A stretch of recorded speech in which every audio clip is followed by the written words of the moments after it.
don't see the connection. Well, nobody can without opening the back of your car. The back? The trunk compartment. Louis Ord's body's back there. Can't I wait for you down the road? How so? This is Operation Solo. And once you hurt, either I get that Chandler gun or the slow broiler for you, even if we all cook. It's ticklish business any way you look at it. Come on, we'll stick together.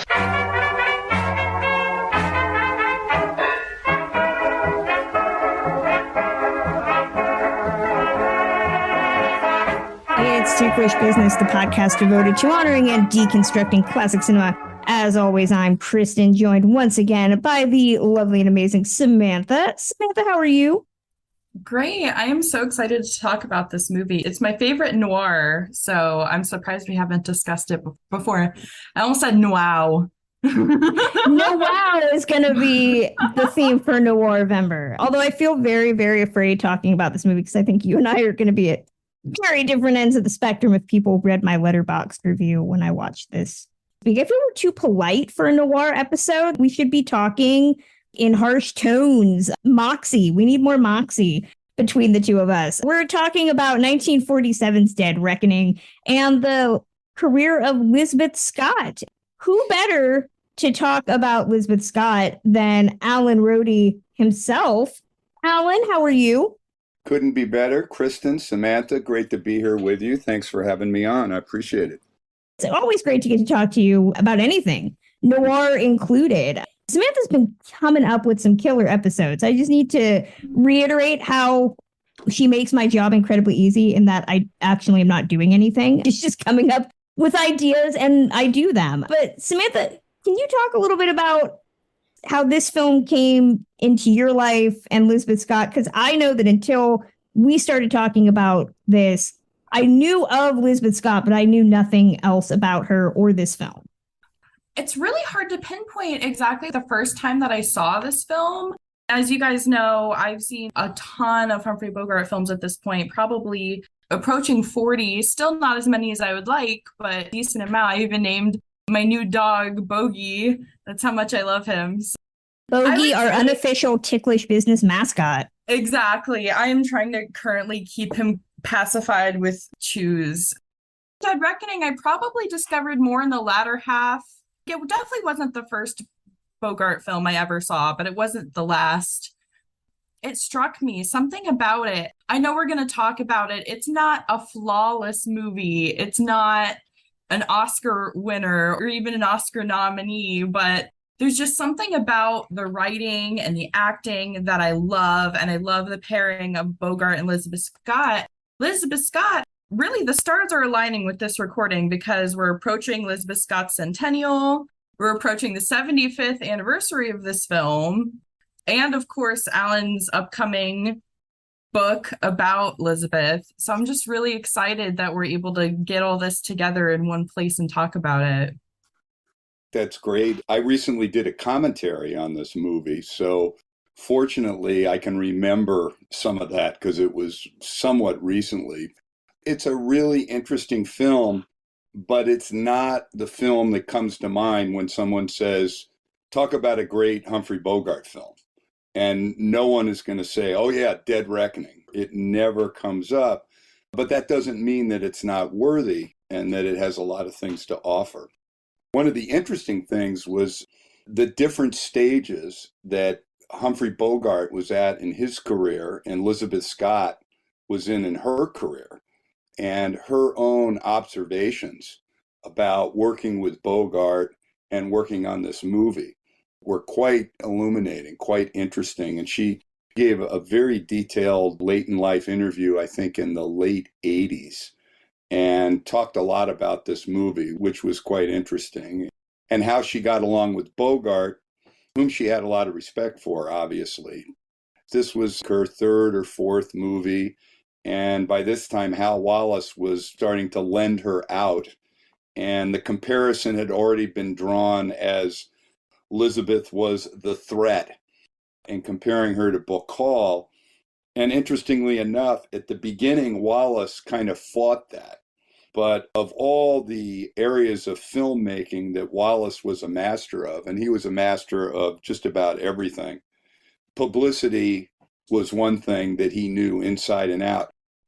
Wallace started out as a refrigerator salesman who came from Chicago to Hollywood when his father ran off. His father was a degenerate gambler, ran off, so he moved his tubercular mother and his sisters out here.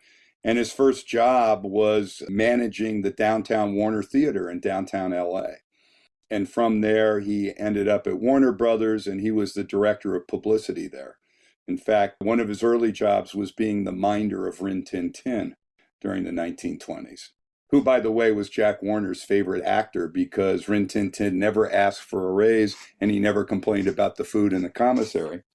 By this time, Wallace had left the glory years of Warner Brothers because he had his falling out with Jack Warner, which culminated in when Casablanca won the Best Picture Oscar in 1944. Wallace, who produced the film and was intimately involved in all aspects, and Jack Warner, who had nothing to do with it other than the Warner Shield. The Warner family, where Wallace was sitting, blocked him and prevented him from going to the stage, and Jack Warner ran up and took his Oscar. So they were on marked time. But Wallace came to embrace the whole threat thing, comparing Lizabeth Scott with Bacall, because that was what people were writing about. That's what they were talking about. And that old saw, any publicity is better than no publicity at all. So he lent her out to Harry Cohn for this movie, got a lot of money, and kept most of it because of all the things Hal Wallace loved. And he loved Lizabeth Scott. They were lovers. A more mansplaining term, if you will, would be, say, Lizabeth was his mistress because he was married, but they were lovers for a great deal of time, I think from the time she first got to Hollywood and when he signed her until the early 1950s. Hal Wallace made her into a movie star. There's no question about that. And when you read through all the papers, the amount of work he put in to every nuance. In other words, when he lent her out, he had final say over her hairstyle, her wardrobe, the photographs, everything having to do with her appearance on screen. Hal Wallace created that and managed that. It's kind of a Pygmalion love story, really, of Hal Wallace and Lizabeth Scott. Dead Reckoning is one of her better performances. It's a very, very credible movie. And it was a lot of fun doing the commentary on it and getting into all the details of the setting of the film and the supporting cast. The film is good. John Cromwell's a good director. And he went way back with Bogart when Bogart was doing a young man on stage for the Tennis Anyone in the 1920s, and John Cromwell was a stage director. So they knew each other. Bogart had directorial approval by this time in his career, and he was very comfortable with Cromwell. Lizabeth was not.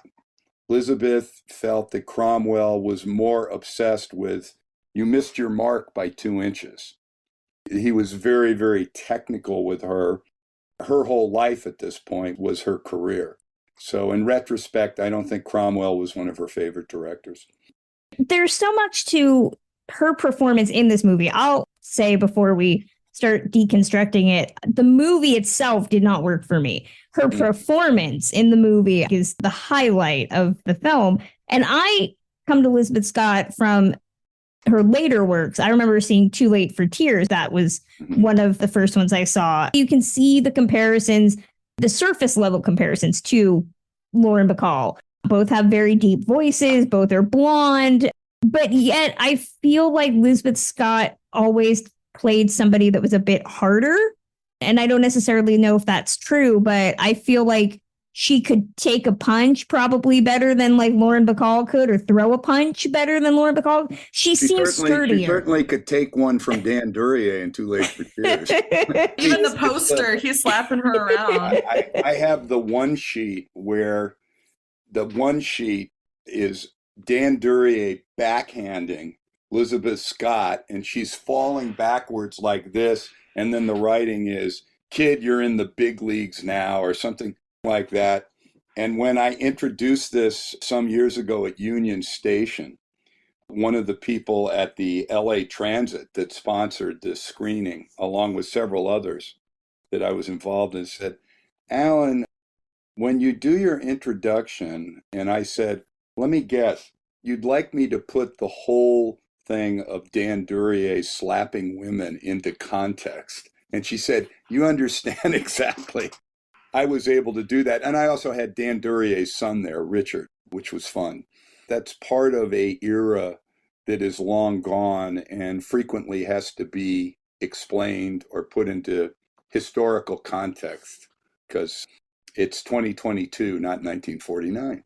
When I think of that, I think that she's also an actress, or at least her persona is one that could hold her own in a fight just as much compared to some other noir actresses like Jean Tierney or somebody else that just seems a bit more delicate, which I appreciate. And overall, this movie, I feel like, suffers from being a noir in the sense that it has all the noir tropes, laughably so in some instances. For people who haven't seen the movie, this is told predominantly in flashback by Humphrey Bogart's character, Rip Murdoch, which I kept thinking they were calling him Rick, which I was just like, oh, it's Casablanca. But no, his name is Rip. He learns his friend is going to be awarded the Medal of Honor, but his buddy disappears before they can take pictures, which is never a good sign. So Murdoch decides to go AWOL, try to figure out why his friend has run off. That is solved very quickly in the sense that his buddy is recovered in a car crash where his corpse is burned to a crisp, and realizes that all of this has to do with how his friend was accused of killing an old man because he was in love with his wife, Coral, played by Lizabeth Scott. Of course, there's far more to the story than that, but it's a pretty good jumping off point. I watched the trailer for this. I love, Alan, you bringing up the threat, because they really do emphasize in the trailer that she is this bright new star. And I read that this was originally supposed to be Rita Hayworth. Hayworth didn't want to do it. And I just kept thinking, knowing that, watching this movie and trying to imagine Rita Hayworth in this film, and I couldn't see it because even though I feel like the movie has some flaws in its writing and Coral Chandler feels like an amalgamation of so many other femme fatales that we've seen, so much so that her name, again, kept reminding me of Cora Smith from Postman, I couldn't see Rita Hayworth playing this character. Oh, I could. I'm going to disagree with you. I'm all for the disagreement. The whole thing of Coral Chandler being a nightclub chanteuse and singing and dancing would have had much more heft with Rita Hayworth than Lizabeth Scott, because Liz played 3 or 4 movies where she sings, and every time it was dubbed. I can't quite remember the name of the woman who dubbed her, but it was the same one. And actually, when her movie career had about paid out, she cut an album that I have, Lizabeth Scott did, and she's got a really good voice. She can sing. Why they did this, it's typical Hollywood type of decision making and so forth. But I thought Rita Hayworth, this would have been something that would have been tailor-made for her. And it was somewhat very similar to Gilda, only not as good. And she didn't want to do it again. And she was probably feuding with Harry Cohn. Rita had a somewhat tumultuous personal life. So I'm not sure exactly what was going on at that point or why she turned it down, but she did. So Harry Cohn borrowed Lizabeth Scott and did this. One of the interesting things is Lizabeth Scott said that at this point in her career was everything. She didn't have hobbies. In fact, she kept doing all of the movie magazine interviews, and they'd say, "What's your hobby?" She didn't know what to say because she didn't have a hobby. Her hobby was being in the movies and going to the studio and working hard and long hours. So finally, she was in Schwab's drugstore one day, and she saw all these glass animals, these little bric-a-bracs that Mr. Schwab had, little elephants and rhinoceros and stuff made out of glass. And she said to him, "I want to buy those." He said, "How many?" She said, "All of them." And she paid like $80 for all these things. And the only reason she did that is that now when she got interviewed, she'd say, "Oh, I collect glass animals." And she said, then, of course, once it got printed in the magazine, all these fans started sending her all these glass animals. So she said in her house, she had all these glass animals all over the place. And she said, I only did it so I'd have an answer to say, what is my hobby? Bogart, at that time in his career, he was in his 40s. He was with Lauren Bacall, making movies, unless he was with his buddies like John Huston and having fun with them. Making movies, it was a job. It wasn't a means to an end. So Bogart would get there in the morning, and a lot of times he wouldn't know his lines. So he'd mess around, he'd come to the set late. So Lizabeth would have to wait for him because he was the star. When they would talk, he was professional and everything, but at 5 o'clock, time to go home. It was in his contract. I'm done. It's time to go home. He wanted to go home to Lauren, and he wanted to be out on his boat, the Santana, on the weekends. She said that he gave me the impression that he thought acting was kind of a sissified type of thing for a man to be doing, that he would rather be doing something else, like being out on his boat or being a sailor. She said, for me, my career at that point, I think she was 24, was everything. It was the be all and end all. And there was a big age difference. So you had a real generation gap, if you will, between the two of them. But they got on because Bogart was a top pro and she was learning and so forth. And she understood the star system. She understood that she was the newbie and Humphrey Bogart was Humphrey Bogart in 1946. There's a great breakdown. It's from Kevin Starr, the historian, who talked about how your Rita Hayworths, your Ann Sheridans, your Ida Lupinos, they have this hard quality to them. He calls it an invisible shield of attitude and defense that suggested that times were getting serious. That really does apply to this movie. John Cromwell as a director does not tend to get enough credit compared to some of the other directors of the era. And he directed a lot of movies. What's wonderful to watch about some of his films, even something like a weepy four-hanky film, like the one that I'm trying to think of with Carol Lombard and is it Jimmy Stewart? Made for Each Other? It might be that, which feels like a very standard weepy romantic drama, feels very ominous with the way that Cromwell lights things, and it feels very dark and frightening, even though that's not at all the story that is being told on screen, which I really appreciate. He has a lot of that here. Bogart even has that really good speech, which supposedly I have heard was based on something he actually talked about men putting women in their pockets and then taking them out when they need them to have dinner together. This feels like a very, I hate to use the term existential because existential, I think it's overutilized, but it feels more complex than your standard noir, even though the noir tenets feel overbearingly present at times. I liked Bogart's line in the beginning when he's in the train and they're both in the Army. They find out about the Congressional Medal of Honor. The young fellow who disappears shows him a picture of Lizabeth Scott, and he makes a comment, well, she should be up on a piano with the president. And of course, that was a reference to the famous picture of his wife, Lauren Bacall, up on the piano at the National Press Club with President Truman fingering the keys. So I thought that was a cute inside joke that he might have ad-libbed or they dropped in the script.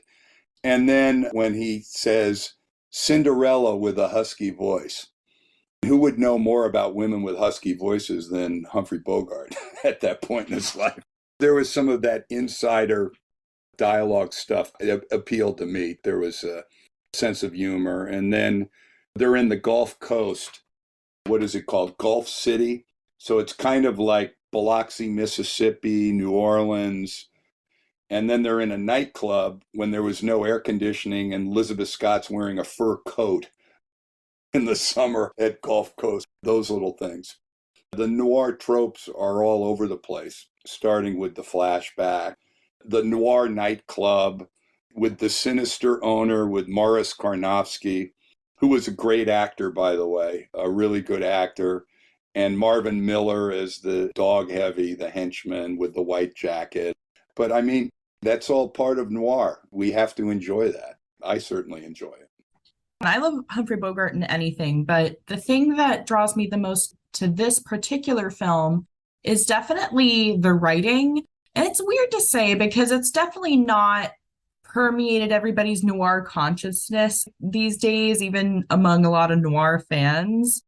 But this is right up there with Gun Crazy. They have really good scripts, but I just think marketing wise, maybe it wasn't all there because it's really hard to make a movie last as far as its legacy goes when you have one studio does it, but they borrow somebody from one studio and they borrow somebody else from one studio, and things get a little tangled up in the copyright process, as we know. Luckily, this film hasn't been lost, but it definitely isn't screened and isn't put in front of our faces as much as something like Casablanca is, which is owned by Warner Brothers.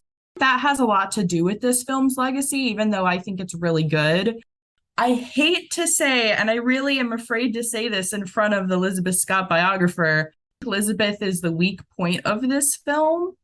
Ooh, I disagree. I think she's the strongest point. That's the thing. I love looking at her. I love her character. She's really trying her best for the experience she's had. I just think of Rita Hayworth in this, and I'm like, she really would have had that raw emotion if she had presented something similar to what she did in Gilda. This would have just been a home run of a movie. I hate to say it. If it's your opinion and you think it's true, there's nothing wrong with saying it. And I tend to agree with you. Look, let's be honest. Lizabeth Scott was not some great dramatic actress. She was not Olivia de Havilland. She was not Bette Davis. And you can argue she never became what Lauren Bacall became later on in her career. She looks good. She sounds good. She moves good. But you could tell Bogart was trying to share with her. And I don't think he was getting a lot back. And maybe it was because she was nervous working with him. She was still very young. The director is saying you missed your marks. I don't know. But obviously, I think Rita Hayworth would have been stronger. As to the script was written by Steve Fisher, who's one of the great all-time noir screenwriters, whose novel, I Wake Up Screaming, was adapted for the screen, and that put him on the map. And then what else is there? Johnny Angel, The Lady in the Lake, I Wouldn't Be in Your Shoes, Roadblock, The City That Never Sleeps, Hell's Half Acre. Some of the best of the best. Steve Fisher has this long film noir resume, usually with a conflicted but resolute hero marching to the beat of his own drummer, fighting off the blandishments of some femme fatale, alluring female that is conniving in some way. Obviously more to it than that. That's part of the plot. But Steve Fisher was a top-notch writer, and the ruffles and flourishes in this plot and some of the dialogue, you can tell that that's a pro at work. I always say my favorite author is Oscar Wilde, and it's that flowery, romantic, almost overdone dialogue and scene setting that really shines here. Yeah. I just went away from this movie with some of this dialogue between Bogey and Lizabeth Scott. I'm like, oh my gosh, this is so good. I just pull these lines out and they're just some of the greatest things. And I don't know. I feel like this is a hidden gem. I like that little bit where he's in the hotel room on the phone. Bogart puts on this southern accent and says, oh, I need some of that apple pan dowdy, which Dinah Shore's song, Shoe Fly Pie and Apple Pan Dowdy, was a big hit in 1946. He drew from that, and then where they're opening the morgue drawers like filing cabinets, peeking in, and Charles Kane, the policeman, goes, there he is, crisp as bacon. And it's like, oh, okay, great imagery with the words. Lizabeth Scott never became a huge actress. We don't put her, unfortunately, in the same vein as your Lauren Bacalls and your Rita Hayworths. There was a police raid in Hollywood where her name was brought up in a black book associated with some sex workers. They posted an article that implied that she might have been involved and that maybe she was a lesbian. The story that I had read was that she was told not to make a big deal out of the article and just let it go. And instead she sued Confidential magazine, and that effectively destroyed her career. Is that true, or were there other elements at play that kept her from being a bigger star? Like what you're hearing? Then consider becoming a Ticklish Biz Patreon supporter at patreon.com/ticklishbiz. Our Powell, Ava, Lombard, and Taylor level supporters this year made our 6-week Being Elvis series possible, and we're preparing to launch 6 weeks of The Thin Man in December.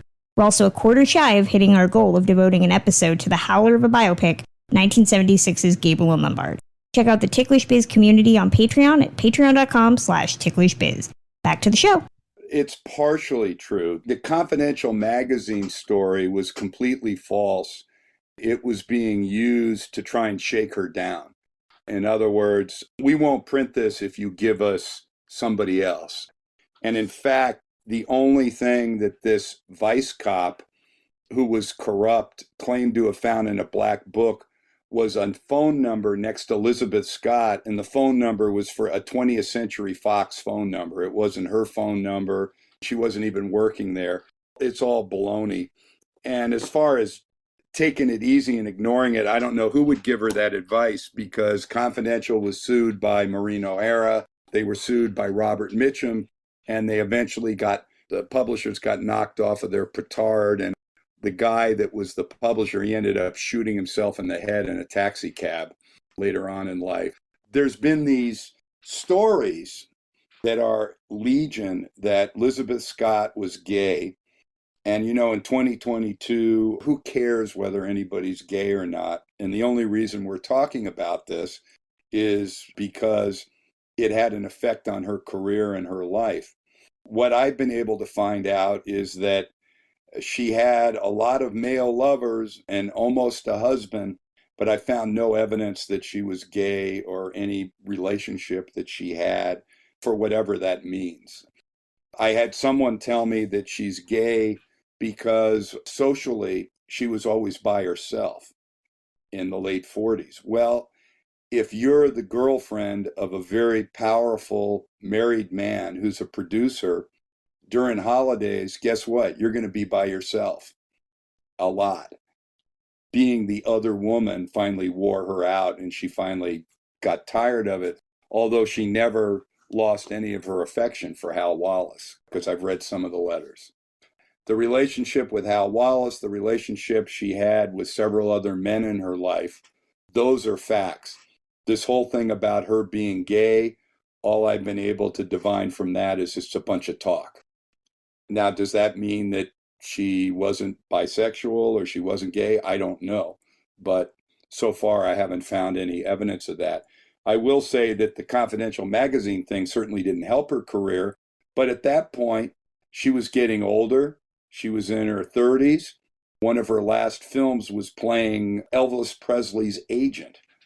The films that she was good in, like Dead Reckoning and Too Late for Tears, that era was over. She had aged out of that. We've already said she did not have the range to go do applause on Broadway like Lauren Bacall did, or she decided she didn't want to do that, because what she did do is she pursued the singing for a while, cut an album, and she went back and took all kinds of psychology courses and university courses at UCLA. The notion that she turned into Norma Desmond and became this recluse living at her address on Hollywood Boulevard is absolutely false.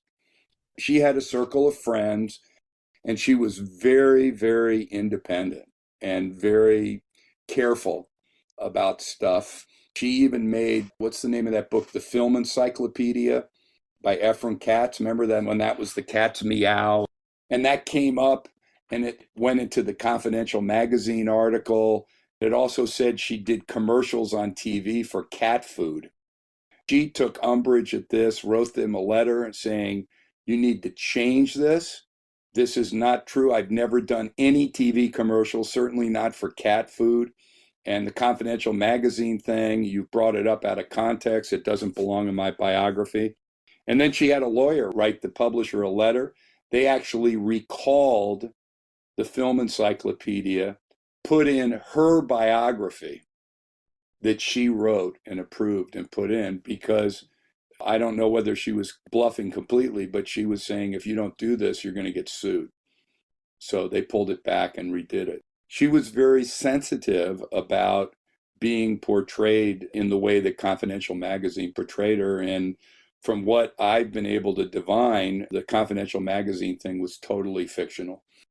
Watching Dead Reckoning, and even watching something like Too Late for Tears, what I appreciated about this movie and her performance is she really is the only woman you need. Like, even in something like Postman, you have Audrey Totter very briefly as this other depiction of femininity in contrast. But I read that she was very competitive with some of the other actresses, and some of the other actresses were very competitive with her. Like, Stanwyck didn't want her billed on the same level as her when they did Martha Ivers. Actresses getting along or not getting along as a story is tale as old as time. We love when they're feuding. Was that true in terms of her being very competitive with other actresses of the era? Oh, certainly. Certainly she was competitive. And the other thing is, all the other actors knew that the producer of the film and one of the biggest producers in Hollywood was her boyfriend. When Wallace had his stock company, and he had Burt Lancaster and Kirk Douglas and Wendell Corey and Don DeFore and Lizabeth Scott under contract, and we're making movies like I Walk Alone, Elizabeth Scott leaves Wallace's office in tears over some spat. Kirk Douglas said it was difficult to work with somebody under those situations where the executive producer's girlfriend is there. There's also a really good actress that Wallace had under contract called Colleen Miller, I believe. He didn't know what to do with her because she was supposed to get the parts, but guess who ended up with the parts? Elizabeth did. And Colleen Miller would get a small part here, or the rude woman in the nightclub in I Walk Alone. And she was good. She played Arthur Kennedy's sister in Too Late for Tears. Was a really good actress, but under Wallace, she didn't amount to much because all the choice parts were going to Elizabeth Scott. I certainly didn't make Colleen Miller happy.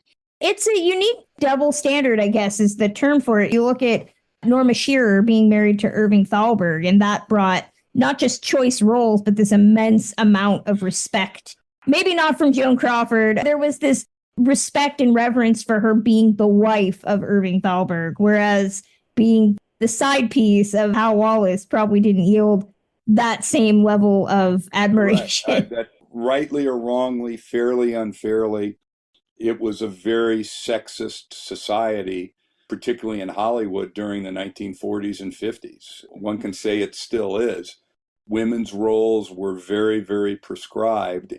There was a great deal of difference between being Mrs. Hal Wallace and being Hal Wallace's girlfriend or mistress, whatever term you want to use. To go beyond Dead Reckoning, we mentioned Too Late for Tears. Lizabeth Scott, to me, always feels like she bridges the gap between A-list femme fatale and character actors in terms of playing leading parts, but she has such a different style in her performance, playing opposite a Dan Duryea. There feels like a sense of equality that is very fascinating because you can usually delineate your A and your B stars. There's more of an egalitarian playing field watching her in some of these performances, which is very different. You also have to look at the era. As she was coming into her own, it was after World War II, and so the box office was going to tank. Divestiture, where the studios lost their movie theaters, was going to happen, and television. So the whole movie industry was undergoing this tumultuous change. It was becoming more and more focused on a smaller and smaller group of movie stars who could sell a picture. Cary Grant, Burt Lancaster, and Kirk, Rita Hayworth, and people like that, Ava Gardner. And there was a real finite number of people that you could build a movie around that you knew was going to make money because of the stars. She was almost one of those people, but then by the late 40s, lending her out to an independent United Artists, where Wallace virtually controlled the whole production of the scene, and most of the people in Too Late for Tears were his actors under contract. It was cash and carry. And then it was lending her out to Lippert, make movies in England. And when you look at the financial returns on what she was getting paid and what Wallace was getting paid, it's on this downward arc. But I will say this for Hal Wallace, he tried to keep her on the payroll, and he was still paying her into the 1960s. paying her money, still trying to get her to come back. I've been told that even after he married Martha Heyer and he had his book ghostwritten in 1980, Martha Heyer said, "Why don't you tell the story about you and Elizabeth?" And he didn't want to do that because of her privacy. She was certainly still around, and his image. He wasn't going to go there, but I've heard that he would sit at home in Rancho Mirage and watch her movies over and over again. I don't know how accurate that story is, but that is a story that I've read. He was in love with her. There's no question about that. And she loved him, and there's no question about that. A relationship like that, married to the motion picture industry, and some of it was she knew quite well that she had hitched herself to someone who could make her a movie star. So certainly there was a self-serving piece to that. But I think there was also a personal piece where they really loved each other because she made the decision to end that part of their relationship, much to his disappointment. The types of films that Lizabeth Scott was in, the noir films, Martha Ivers, The Company She Keeps, where she plays a parole officer, gets the occasional good role. And by the way, Lizabeth Scott hated Too Late for Tears. Hated it. Hated it. No, I tried to get disappointing. her to do anything about it, and she said, "I don't like that movie. I don't like that movie." She did like Pitfall very, very much. That was probably her favorite movie because she really liked Andre de Toth. Thought he was a great director, and de Toth was a swashbuckler as a man and charming. I mean, he charmed Marcia Hunt. Andre was a real character and a very good director. So she really liked that movie, but Too Late for Tears, she didn't like it at all. Did she feel that the quality was bad, or No, did you she ever didn't figure out like why? her part. She didn't. Like her I part? don't think being a selfish, shop until you drop serial killer of men really appealed to her. And let's face it, was Lauren Bacall playing those parts? Hell no. Those are not the parts that are going to make you and keep you up as a top star of poisoning people.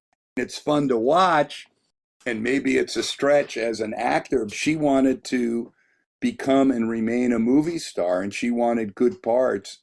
By that time, by the end of the 40s, Hal Wallace was just lending her out like a library book and getting what he could on her, because the only thing that Hal Wallace loved more than Lizabeth Scott was money. Wallace, I made reference to him in my book on Michael Curtiz. I said, Hal Wallace could squeeze a nickel hard enough to make the buffalo keel over. And he could. You know pretty much all the amazing women of the old Hollywood era. I'd have to ask about meeting Lizabeth Scott in person. I mean, she didn't pass away until 2015, so I'm assuming that there were several interactions where you two met. I talked with her numerous times on the phone, and most of that revolved around me trying to lure her to my film festival in Palm Springs. And I'd say about 3 or 4 times she would say she's going to come. And then within a month, a week, a couple weeks out, I have to go to Scranton to do this. I have this. I have that. And about the 3rd time she pulled that on me, I realized she ain't ever going to come. And so I quit inviting her. I did have one personal interaction with her. I helped program a series of films at the Academy. I think this was 2011, 12, called Oscar Noir, where they showed film noir movies that had been nominated for writing Oscars. And then, of course, they didn't have Eddie Muller introduce it. They had some Oscar-nominated screenwriter introduce it. But I helped them get the guests, and I got Jacqueline White, who I still get Christmas cards from at age 100, and Colleen Gray. Marvin Page got Lizabeth to come out for The Strange Love of Martha Ivers. My wife and I sat with her and chatted with her, and she was great. Turns out she had been to Trinidad, where my wife is from, and they talked about that and talked about shoes. Here she was 87, and she's trying to look like she did in Desert Fury. it doesn't work when you're 87. She had a scar here because I believe she had some sort of skin cancer. And she had had plastic surgery, and it wasn't good. I'm sitting with her. What amazed me is she was so tiny. She was just really diminutive, very slender, very thin, very well turned out in a black pantsuit, and was very nice. So I was sitting with her and I said, it's really great that you came out, and there's a lot of people that are so glad to see you, your fans, such high regard, and blah, blah, blah. And I felt that she was nervous, so I was trying to make her feel relaxed. And then I ended this sentence with, so how do you feel about that? She looked at me and she said, frankly, I'm quite nervous. I'm not comfortable. And it dawned on me that with the exception of Marvin Page and perhaps me, who she only knew over the phone, all these people in the room, she didn't know any of. And she was a woman who was 87 years old in this situation. So I just reached over, took her hand, squeezed her hand, and I said, don't feel nervous. You're among friends. And she squeezed my hand back and she said, thank you, Alan. I appreciate that. So they did the thing. They showed this short film. I did an interview with Kirk Douglas. It wasn't even an interview. It was filming Kirk talking to me. I'm not in the frame. And he talks about The Strange Love of Martha Ivers, or his first film. I got to spend about 3 hours with him, and that was amazing. He did this whole thing, and I said, do you want me to ask you any questions? And he goes, nope. They used to call me One Take Douglas. You be the judge. And he rattles all this stuff off. Felt like Erich von Stroheim in Sunset Boulevard. I go, action. And he snaps his head up and starts talking. And he talked for about 8 or 10 minutes. And he says, and that's why I'll always remember The Strange Love of Martha Ivers, my very first picture. And I said, cut, print. And Kirk leans in and he goes, what do you think? Pretty foot, aren't I? He was still Spartacus at age 90. He was still Spartacus. We all have our different opinions of Kirk on this podcast. Yeah. I am a big Kirk fan, so I love hearing that. What I'll say about Kirk as a person, at 90 years old, you're not the same person you were when you were 40. You're not. And he had been through a stroke. He was talking through a helicopter crash, the marriages, sons, a son that died. I just have to say he couldn't have been nicer. Could not have been nicer to me. And we had a great time. There's only one Kirk Douglas. Go watch Detective Story.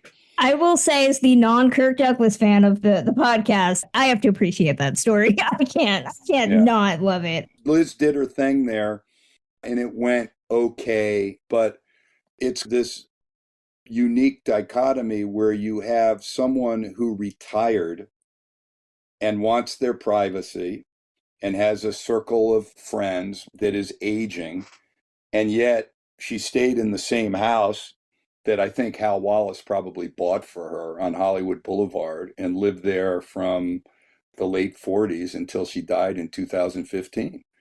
So she was in the most public of professions, with a spotlight, with the Confidential magazine, and yet she was just a private person.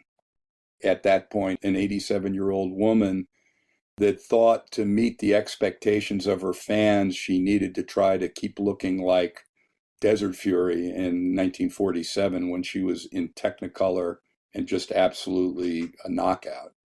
And no one can do that. At the time, I felt really badly for her, but as I've learned more about her personally, she was a really strong woman, a really strong independent woman who changed, as we all did over time after leaving Hal Wallace and the movies in the rearview mirror.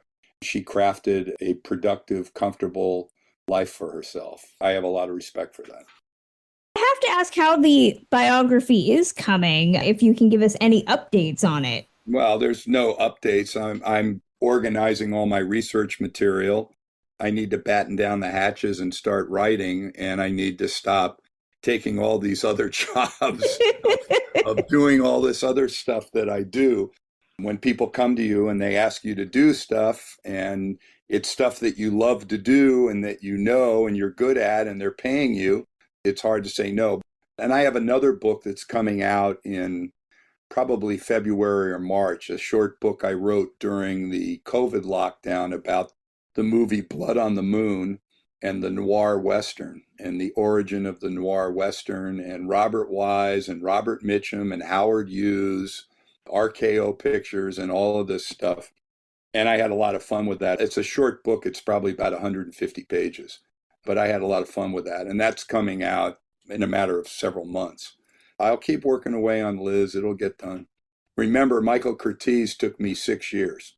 That's like a tome, though. That's the I'm not, definitive. Elizabeth, I'm never going to write another book about someone who directed like almost 200 movies. Every well-known picture known to man in those years. Yeah, exactly. So, but I just have to say, more compact career. Exactly. Well, short of filmography, I have not seen Blood on the Moon yet, but it's one of those that's been on the top on my watch list for the longest time. So I'm glad there's going to be a companion book. I'm very excited. Oh, yeah. This was really fun to do. I was able to get Robert Wise's original script with all his notes. Frederick Glidden, a.k.a. Luke Short, who was the Dean of Western Writers, wrote the script, and I got access to his paper and all the production files. I had a lot of fun doing it, go into the whole roots of how film noir and the Western intersected after World War II and went on into the 50s and went into television. I hope people like it when it comes out. Final thoughts on Lizbeth. I'm not a big fan of Dead Reckoning, but I would recommend people check out Too Late for Tears or Pitfall. I know you mentioned Pitfall, even Pitfall's though a great movie. Andre DeToth. Pitfall, for my money, is one of the signature post-World War II noirs because it takes the American atomic family and turns it upside down. Even the ending where Jane Wyatt, well, we're going to stay together. And she says, I don't know. We'll see. Yeah. Movies didn't do that, didn't address any of that. The way they address infidelity, how everything happened. And of course, Ray Burr, the prototypical noir heavy. It's a really, really good movie. Lizabeth, we're still here talking about her. She stood the test of time. There was something about her that was unique. How she looked, the movies that she was in, and she brings back an era of Hollywood where Emma Matzo from Scranton, New Jersey, can become Lizabeth Scott movie star and be in a movie with Kirk Douglas and Barbara Stanwyck and Van Heflin and hold her own. To me, all of that and what happens afterward, that's a story worth telling, and it's a story worth remembering. Well, I can't wait till you tell it whenever the book shakes out. We might be waiting a minute, but I'm all for it. If you finally turn us down and tell us you can't be on the podcast anymore, I'm assuming you're knee deep in writing the definitive Lizabeth Scott biography. I'm ready for it. Not to put too much pressure. Kristen, I'll never turn down Ticklish business. Don't you know that by now?